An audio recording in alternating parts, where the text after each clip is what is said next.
Hello, welcome to English for Everyone, where we practice real-life American English. Today we're learning an important expression, so let's get started. Today we're learning this expression, it reeks. It reeks means it smells bad or it stinks. Pronunciation, reeks. I use the long E sound like green beans. E reeks. It reeks in here. It means it stinks or it smells bad. Let's hear some examples. It reeks of marijuana. What are the customers supposed to think? If my dinner reeks, let me know. I'll put it in the trunk. Dude, your cab reeks. Oh man, it reeks in here.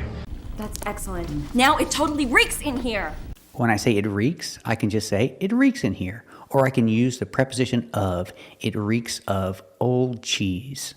It reeks of old cheese. That means it smells bad like old cheese. Let's practice. Does it reek in here? That's right, it reeks in here. Does it reek of old cheese? That's right, it reeks of old cheese. It stinks. It smells bad.